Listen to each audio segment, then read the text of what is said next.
Amém, irmãos? Pela misericórdia do Senhor, estamos aqui novamente. E pela grande misericórdia do Senhor, o Senhor permitiu que eu pudesse aqui novamente estar aqui diante dos irmãos para continuar a palavra do Senhor. Nós estamos vendo os 4 evangelhos. Irmãos, como é rico ir para a palavra, irmãos. Os 4 evangelhos falando da vida, morte e ressurreição do Senhor, de toda a obra do Senhor. O texto de hoje, sua morte e ressurreição. Eu pesquisei junto com o estudo vida de Mateus, Witness Lee, irmão Hernandes Dias, irmão Augusto Nicodemos, irmão José Carlos, e mais alguma pesquisa na internet que os irmãos me mandaram. Irmãos, é rica a palavra, irmãos. Você consegue, num versículo, o Senhor consegue falar muitas coisas para você. Louvado seja o Senhor. E o texto hoje está baseado em Mateus, capítulo 20, versículos 17, 18 e 19. Esse texto, ele fala que o Senhor estava a caminho de Jerusalém, e ele chama em particular os seus discípulos e lhes antecipa que será condenado à morte e pela liderança judaica e pela liderança religiosa. E Jesus afirma que o poder político romano, influenciado pelo poder religioso, é que vai ser o executor da sua tortura e da sua morte. Porém, a morte não pode vencer aquele que é a vida.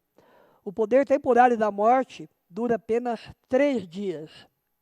Jesus a vence definitivamente pela ressurreição que é transferida a todos aqueles que foram salvos do Senhor.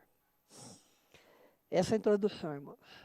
Eu vou ler com os irmãos Mateus 20, 17 a 19. Porque o reino dos céus é semelhante a um dono...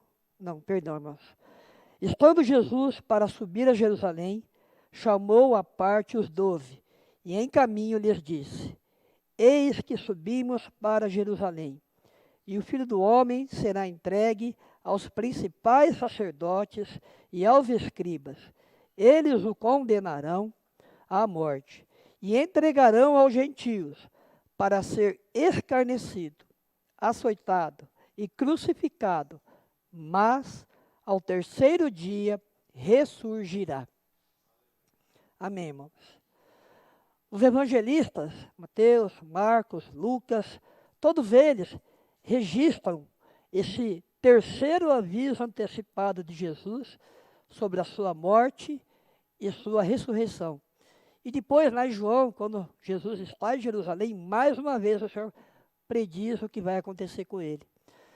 Durante os 3 anos e meio do ministério de Jesus, entre ele e os religiosos, foi travada uma grande guerra, irmãos. Uma guerra desigual, da luz contra as trevas. O apóstolo João registrou as várias batalhas entre ambos. Em João 1,5 fala: a vida estava nele, e a vida era a luz dos homens, mas a luz resplandeceu nas trevas, e as trevas não prevaleceram contra ela. A sabedoria de Jesus incomodava a ignorância dos religiosos. Eles provocavam inveja. Até Pilatos sabia disso. Lá em Mateus 27, 19, fala: naquela ocasião tinham eles um preso muito conhecido chamado Barrabás. Estando, pois, o povo reunido, perguntou-lhes Pilatos: a quem quereis que eu vos solte? A Barrabás ou a Jesus, chamado o Cristo? Porque sabia que por inveja o tinham entregado. Após falar sobre as exigências do reino, a partir do Mateus capítulo 18, o Senhor veio falando sobre o reino e todas as suas exigências para fazer parte do reino e a sua recompensa. O Senhor ainda estava preocupado com a situação espiritual dos seus seguidores. Por quê, irmãos? Porque eles estavam tristes e apreensivos e com medo. Lá em Marcos, capítulo 10, verso 32. O Senhor fala a mesma passagem, mas acrescenta algo a mais aqui. Eles estavam a caminho, subindo para Jerusalém, e Jesus adiante dos seus discípulos. Estes o admiravam e o seguiam tomados de apreensões. E Jesus, tornando a levar à parte os 12, passou-lhe a revelar-lhe as coisas que deviam sobrevir. Eles estavam apreensivos, eles estavam com medo. Então, o Senhor, mais uma vez, pela terceira vez, o Senhor fala sobre a sua eminente crucificação e ressurreição. Aqui, irmãos, eu já vejo um ponto do Senhor com relação a nós. O Senhor sempre fala mais de uma vez. O Senhor sempre fala novamente conosco, porque o Senhor conhece a nossa situação. Às vezes, muitas vezes, nós esquecemos daquilo que o Senhor fala. E então o Senhor, percebendo isso em nós, Ele fala novamente. Hoje também o Senhor conhece a nossa situação. Embora possamos pensar que não precisamos de uma palavra a mais ou de um ensino a mais, o Senhor sabe o que necessitamos. De novo, lhes falava Jesus. Então, irmãos, pela terceira vez o Senhor revelou a sua crucificação e ressurreição. A primeira vez foi lá em Cesareia de Filipe, lá em Mateus 16, 13 e no 21. Lá o Senhor foi a primeira vez que falou sobre a sua morte e ressurreição. Foi aquela situação em que Pedro respondeu ao Senhor que ele era o Cristo, o Filho do Deus vivo. Foi nessa situação. Mas logo em seguida, quando o Senhor falou da sua morte e ressurreição, Pedro, instigado pelo inimigo, falou para o Senhor: não, Senhor, isso não vai acontecer com o Senhor. De maneira alguma. Por quê, irmãos? Porque Pedro estava ainda pensando na questão terrenal do reino. Ele achava que se pudesse ficar com o Senhor para sempre na terra, todas as coisas seriam resolvidas. Mas não era esse o plano do Senhor. A segunda vez que o Senhor falou sobre a sua morte e ressurreição foi lá em Mateus 17, 22 e 23. Logo após aquela situação da transfiguração.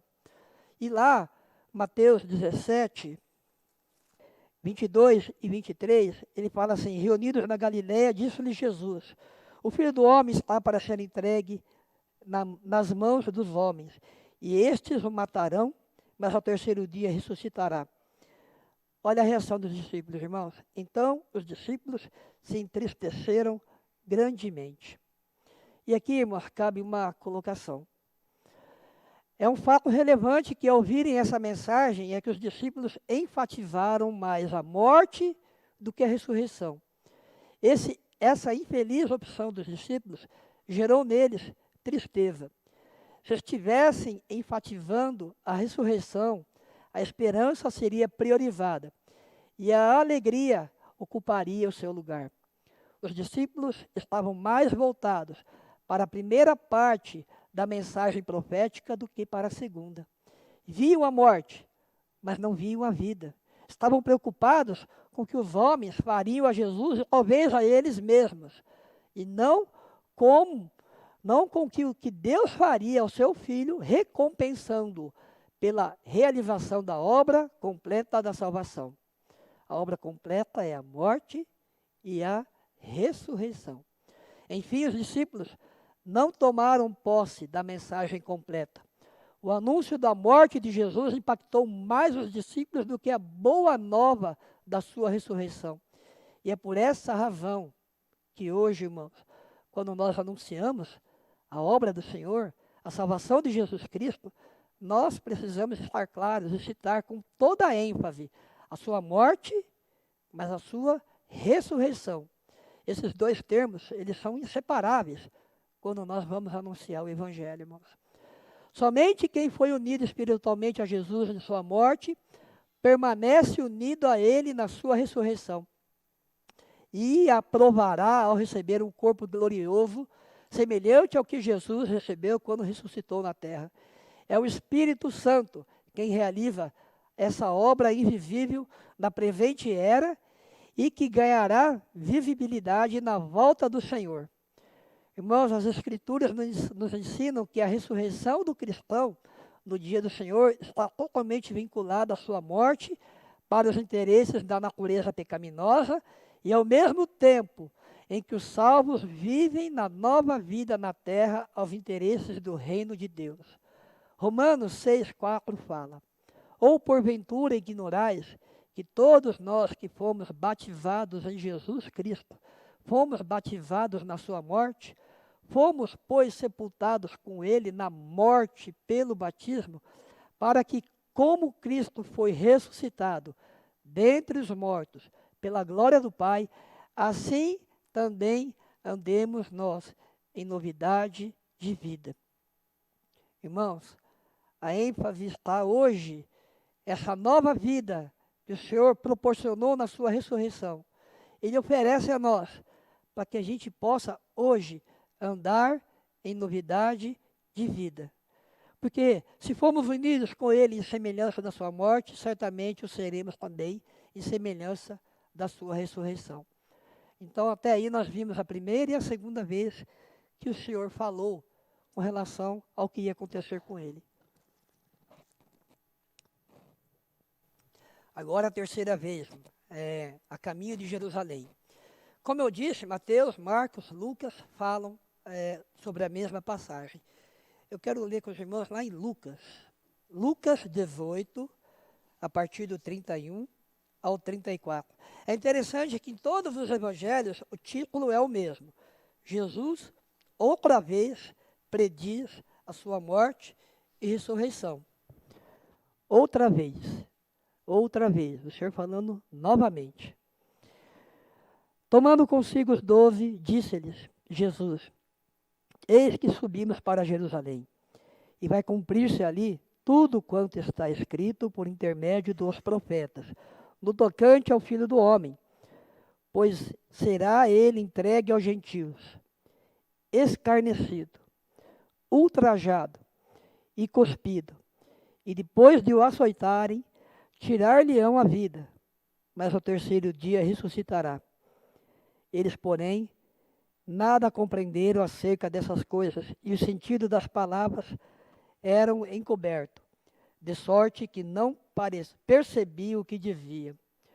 O versículo 32, irmãos, fala do que vai acontecer com o Senhor. Entregue aos gentios, escarnecido, ultrajado, cuspido e açoitado. Tem uma nota aqui, fala que esse ultrajado é insultado, tratado com arrogância, insolência, sarcasmo e de maneira ofensiva. Cometer um ultraje contra alguém é um abuso descontrolado que age caprichosa e vergonhosamente e com afronta. Jesus não apenas recebeu esse tratamento dos seus inimigos, mas também advertiu os seus seguidores a não se surpreenderem quando recebessem o mesmo tratamento. Senhor Jesus. Mas o ponto, irmãos, está aqui no 34. Após 3 anos e meio juntos com o Senhor, os discípulos, talvez ainda, no seu ser natural, não entendiam esse conceito de morte e de ressurreição. Eles, porém, nada compreenderam acerca destas coisas, e o sentido destas palavras era-lhes encoberto, de sorte que não percebiam o que ele dizia. Senhor Jesus. Mas antes dessa passagem, o Senhor falou sobre vários aspectos do reino. Pode parecer que não tem ligação nenhuma falar do reino anteriormente e depois falar da sua morte e ressurreição. Mas um completa o outro. Para recebermos a recompensa do reino, precisamos experimentar a cruz e a ressurreição. Irmãos, vou repetir. Para recebermos a recompensa do reino, precisamos experimentar a cruz e a ressurreição. Filipenses 3, de 7 a 11. Mas o que para Paulo falando, mas o que para mim era lucro, isso considero perda por causa de Cristo. Sim, deveras considero tudo como perda por causa da sublimidade do conhecimento de Cristo. Jesus, meu Senhor, por amor do qual perdi todas as coisas e as considero como refúgio para ganhar a Cristo e ser achado nele, não tendo justiça própria que procede da lei, senão é que mediante a fé em Cristo. A justiça que procede de Deus, baseada na fé, para conhecer e o poder da sua ressurreição e a comunhão dos seus sofrimentos, conformando-me a ele na sua morte, para de algum modo alcançar a ressurreição dentre os mortos. Não tem como alcançar o reino se não houver morte e ressurreição. Voltando em Lucas 18:32, Jesus ali explica detalhadamente os acontecimentos, tudo o que vai acontecer com ele, deixando claro que ele foi condenado à morte pela liderança judaica e religiosa. Irmãos, e qual foi a reação dos discípulos após o Senhor falar isso e eles não entenderem o que aconteceu? Não foi de apoio, irmãos.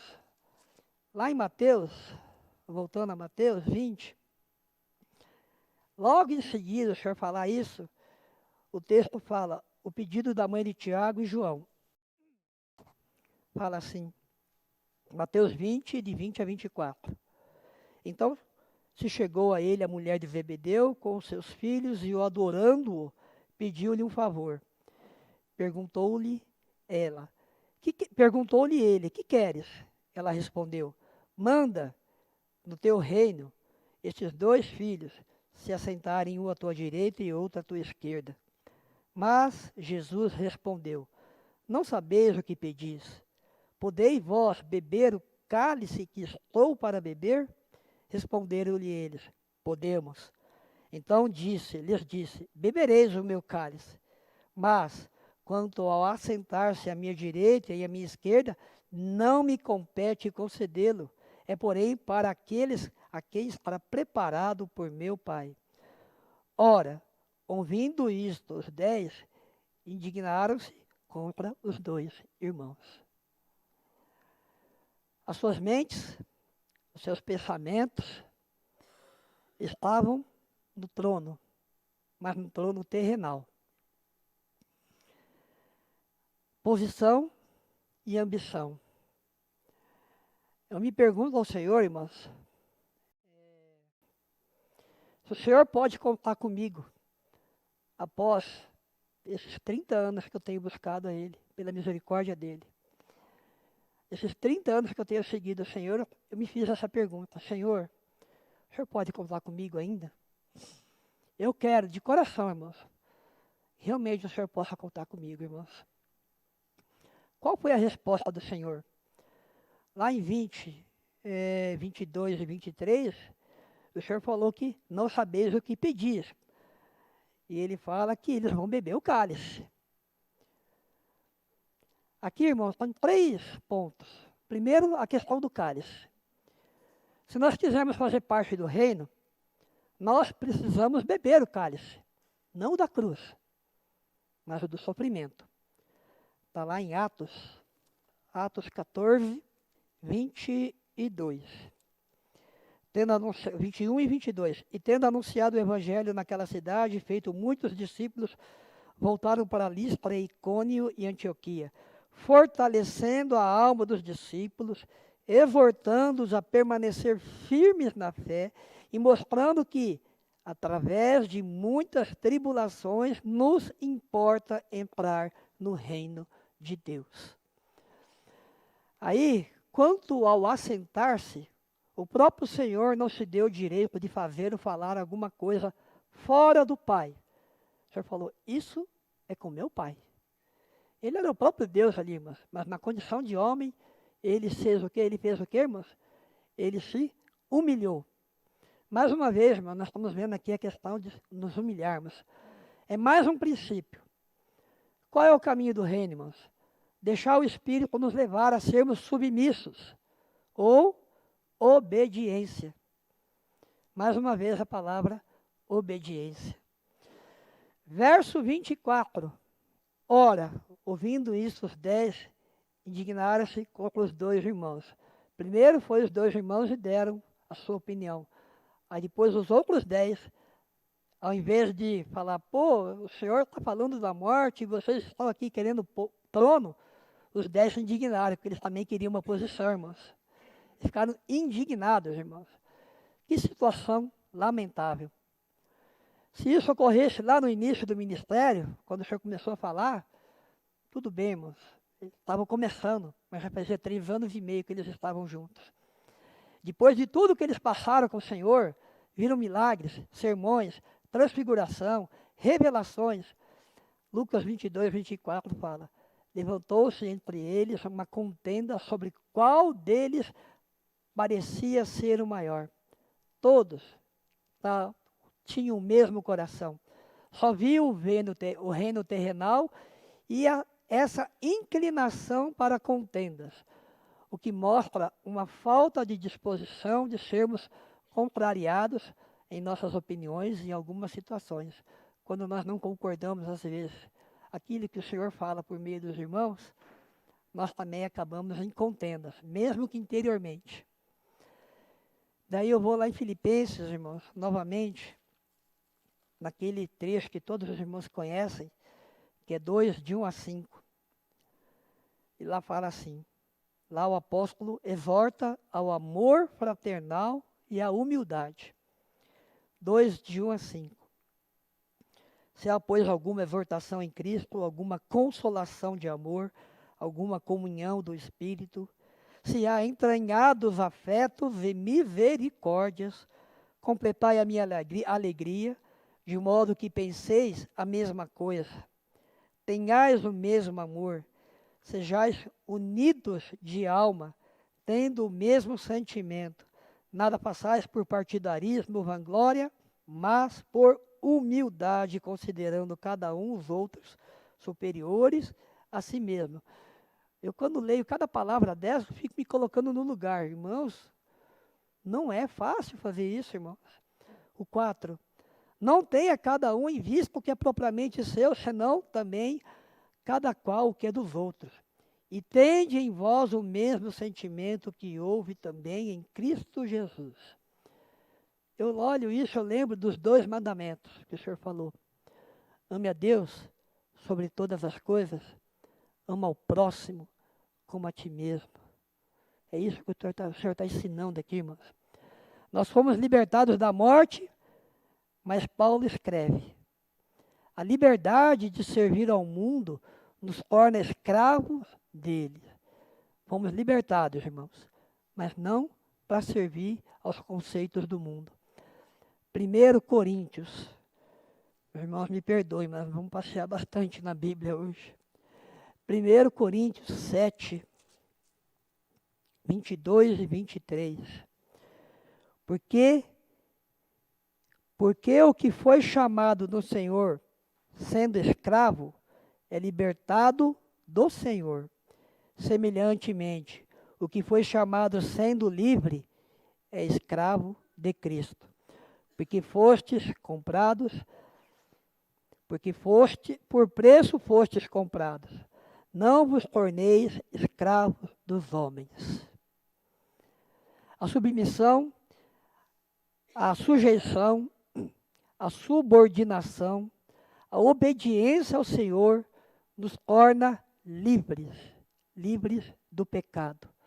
No mundo, ter posição significa ter glória. Na igreja, posição é estar em submissão, servir. É o que o Senhor fala para eles lá em Mateus 20, no verso 28. Tal como o Filho do Homem, que não veio para ser servido, mas para servir e dar a sua vida em resgate de muitos. Essa palavra resgate, ela tem um significado forte, irmãos. Significa libertação da escravidão ou do cativeiro realizado mediante um pagamento de uma quantia. O pecado demanda uma explicação, uma reparação, um preço pago à penalidade de morte que estava sobre nós. O presente de Jesus para nós foi Ele mesmo, um resgate universal para muitos, de natureza vicária. É o preço pago que cancela a nossa dívida. Esse foi o preço, irmãos. Uma curiosidade aqui, no verso 22, quando o Senhor pergunta para Tiago e João se eles poderiam beber o cálice do Senhor, que é o cálice da crucificação, o Senhor fala o que para eles, irmãos? E eles disseram que sim, o Senhor fala o que para eles? Então vocês vão beber o meu cálice. Temos uma profecia. Beber o cálice da cruz, perdão, beber o cálice da cruz, não apenas o do sofrimento, significa tornar-se mártir. Tiago foi o primeiro discípulo a ser martirizado e João foi o último.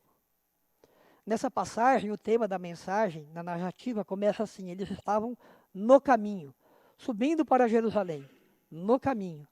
E Jesus ia diante dos seus discípulos. Esses admiravam e o seguiam, tomados de apreensões. E Jesus, tornando a levá-los à parte, os 12, passou a revelar-lhes as coisas que deveriam sobrevir. Eu não vou entrar no texto seguinte, nas passagens seguintes, que fala sobre a cura de um cego. Um cego, no contexto da palavra do reino, é aquele que não consegue enxergar que está no caminho para o reino. Apesar de Tiago e João estar nessa caminhada com o Senhor por mais de 3 anos, ainda estavam cegos à margem do caminho. Por isso, o próximo tema fala sobre a cura de um cego. Irmãos, a minha oração é que ao ler a palavra, o Senhor revele o seu plano, que eu compreenda ele por completo. E o Senhor fala: quem tem ouvidos, ouça o que o Espírito diz às igrejas.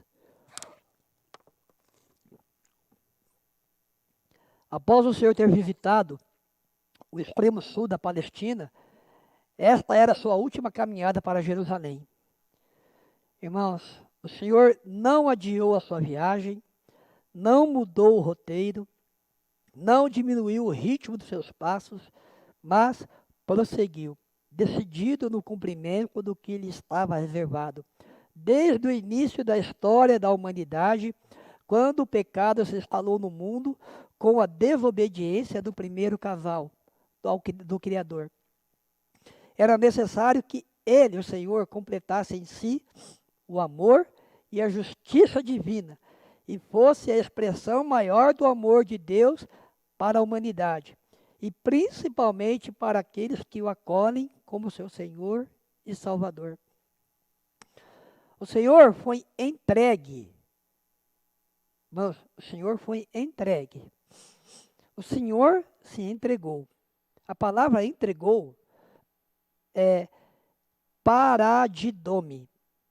Ou seja, ele se entregou voluntariamente, não como uma vítima das circunstâncias por conta da oposição aos religiosos e políticos, mas sabedor da vontade e do propósito de Deus.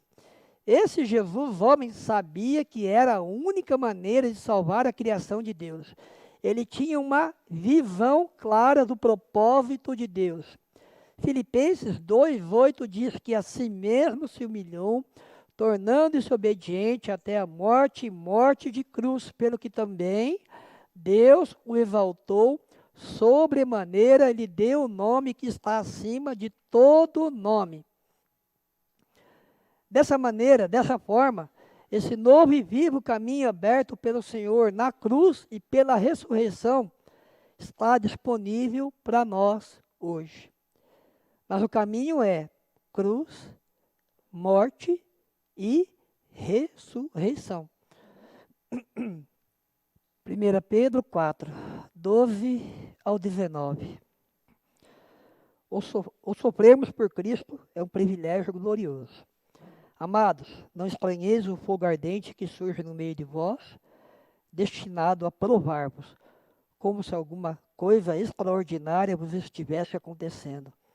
Pelo contrário, alegrai-vos na medida em que sois coparticipantes dos sofrimentos de Cristo, para que também na revelação da sua glória vos alegreis exultando. Se pelo nome de Cristo sois injuriados, bem-aventurados sois, porque sobre vós repousa o Espírito da glória de Deus.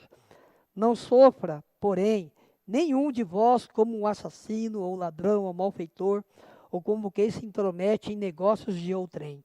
Mas, se sofrer como cristão, não se envergonhe disso, antes glorifique a Deus com esse nome. Porque a ocasião de começar o juízo pela casa de Deus é chegada. Ora, se primeiro vem por nós, qual será o fim daqueles que não obedecem ao Evangelho de Deus? E se é com dificuldade que o justo é salvo, onde vai comparecer o ímpio, sim, o pecador? Porque também os que sofrem segundo a vontade de Deus encomendam a sua alma ao fiel Criador na prática do bem. Tem 2 pontos esse texto. Por um lado, o sofrimento de Cristo nos ensina sobre a gravidade do pecado. Toda a iniquidade esteve sobre ele na cruz. Portanto, diante de tudo que o Senhor Jesus suportou, devemos levar uma vida de santidade e de gratidão. O nosso pecado custou a vida de Cristo. Mas a sua obediência, a obediência de Cristo ao Pai, nos trouxe a vida eterna. Olha que coisa, irmãos. Nosso pecado custou a vida do Senhor. Mas a obediência dele ao Pai nos trouxe a vida eterna. Um outro ponto aqui, irmãos, que é o versículo 16, fala sobre sofrer como cristão. São os sofrimentos normais da vida, mas que nos ajudam a manter-nos longe do pecado. Os sofrimentos, as dificuldades, não precisamos pensar nesses sofrimentos como aquela dor extrema, mas as coisas que nos dão certo no dia a dia, ou não conseguimos, muitas vezes podem ser livramento ou bênçãos da parte de Deus. Às vezes, não conseguimos entender no momento, mas lá na frente, na nossa história, vamos perceber esse cuidado do Senhor. Por quê?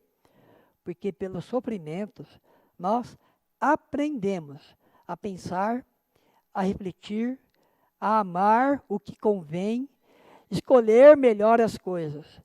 Quando ficamos mais velhos e conseguimos olhar pelo retrovisor da vida, percebemos as encruzilhadas, os momentos da vida que foram decisivos para que hoje sejamos o que nós somos.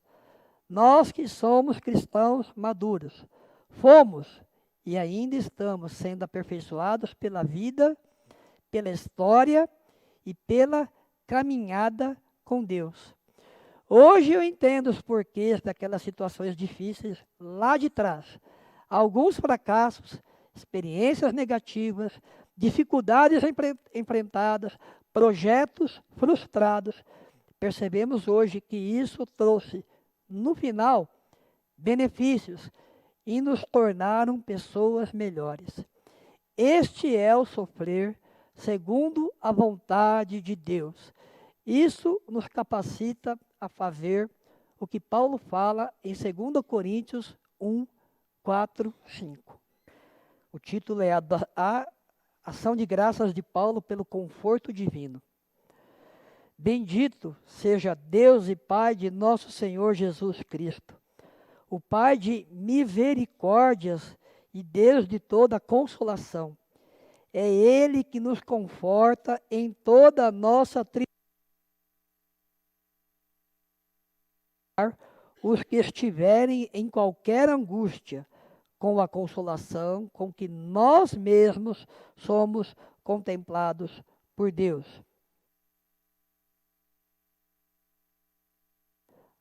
Nós passamos pela situação, nós aprendemos, e depois nós podemos ajudar.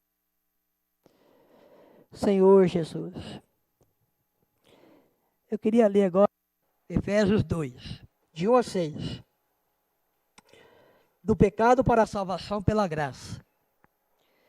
Ele vos deu vida, estando vós mortos nos vossos delitos e pecados, nos quais andastes outrora, segundo o curso deste mundo, segundo o príncipe da potestade do ar, do espírito que agora atua nos filhos da desobediência, entre os quais também todos nós andamos outrora segundo as inclinações da nossa carne, fazendo a vontade da carne e dos pensamentos.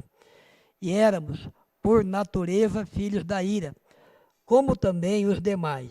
Mas Deus, sendo rico em misericórdia por causa do grande amor com que nos amou, e estando nós mortos em nossos delitos, nos deu vida juntamente com Cristo.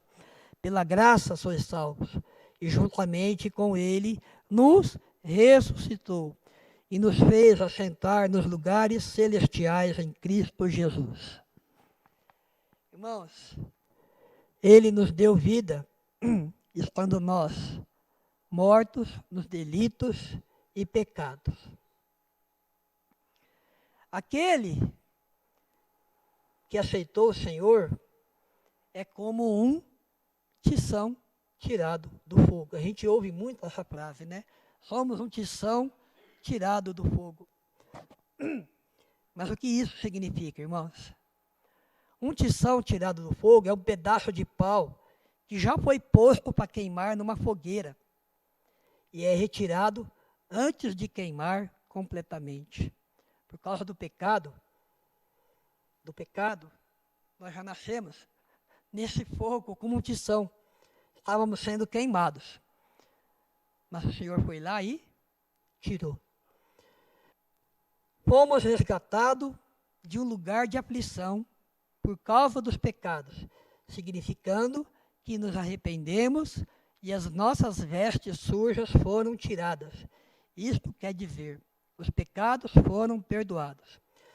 Zacarias 3, de 1 a 4, ele fala assim: Deus me mostrou um sumo sacerdote Josué, o qual estava diante do anjo do Senhor, e Satanás estava à mão direita dele para lhe opor.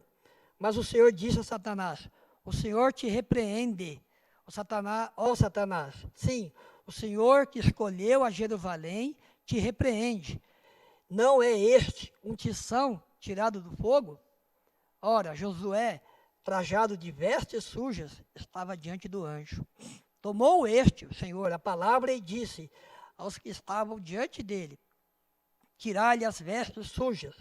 E a Josué disse: eis que tenho feito que passe de ti a tua iniquidade, e te vestirei de finos trajes. Senhor Jesus, 2 pontos aqui, irmãos. O Senhor escolheu a Jerusalém.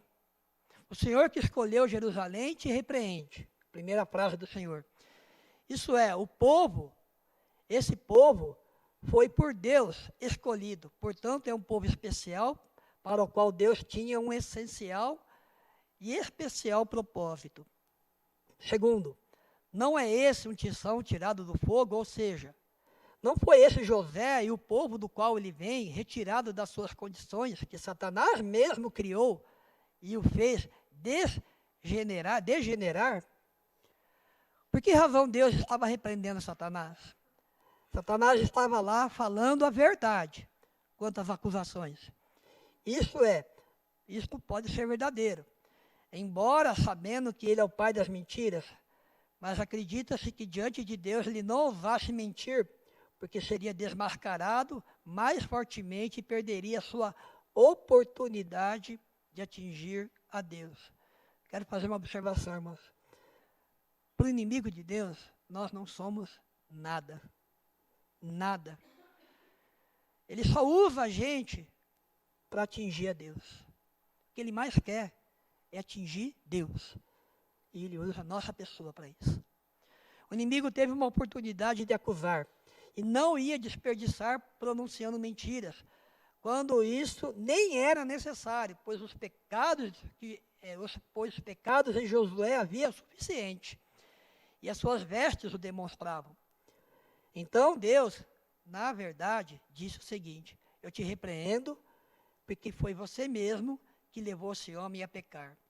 Foi você quem derrubou a humanidade nessa situação de desgraça. E agora dê uma olhada no que eu vou fazer. Então o anjo, nesse caso, Filho de Deus, Jesus Cristo, entrou em ação. Ele declarou publicamente o perdão de Deus para Josué, para o alívio de todos, menos de Satanás. Esses pecados foram perdoados porque Jesus Cristo irá no futuro morrer e perdoá-los. Então o próprio Jesus Cristo tirou as vestes sujas e as trocou por vestes limpas. Irmão, a obra do Senhor é completa.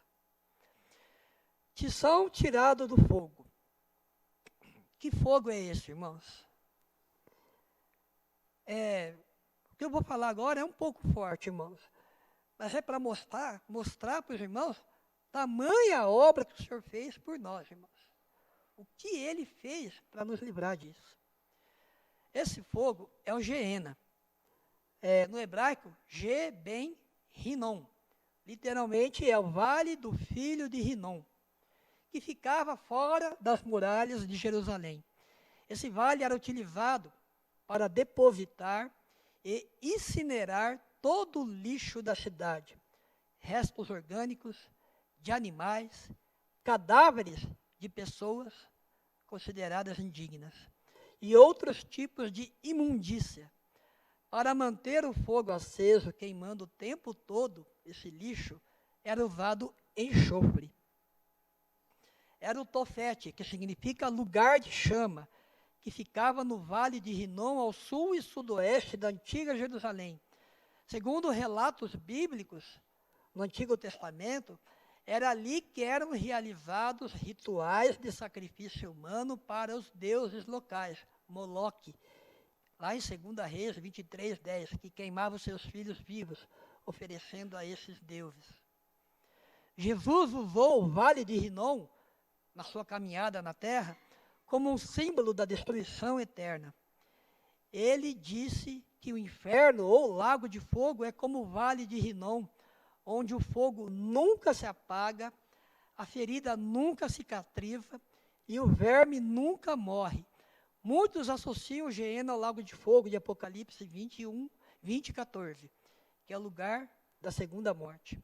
Resumindo, o inferno, o lago de fogo, é o lixo da humanidade, onde será lançado tudo o que é mais podre na sociedade, onde serão lançados o diabo e os seus anjos comparsas, os demônios, a besta, o falso profeta e todos aqueles que não aceitaram o evangelho das boas novas.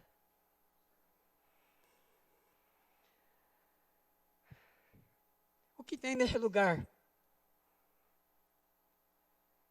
Sofrimento inimaginável, uma dor que não tem alívio, não tem saída, não tem porta, não tem muro para escalar, não tem beleza.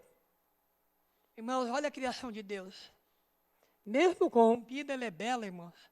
Lá não tem beleza. Só fogo, só morte, só dor. E sabe o que é pior? Vai durar a eternidade para todo sempre. Aqueles que forem lançados lá vão ter um novo corpo, só que não de glória. Corpo e alma, só que é um corpo indestrutível. Eles vão desejar a morte, mas não vai ser possível.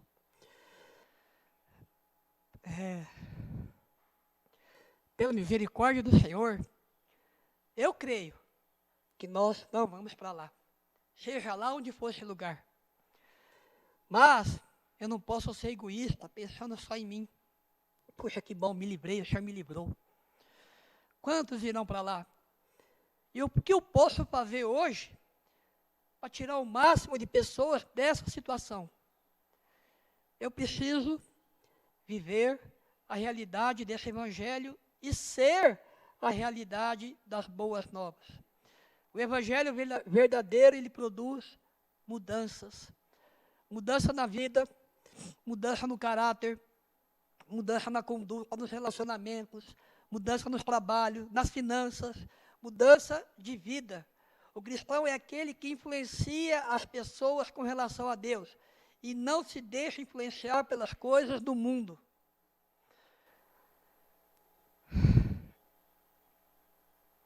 Filipenses, vou voltar lá, irmãos. Se há alguma exortação em Cristo, alguma consolação de amor, alguma comunhão do Espírito, se há entranhados afetos e misericórdias, completai a minha alegria de modo que penseis a mesma coisa, tenhais o mesmo amor, sejais unidos de alma, tendo o mesmo sentimento.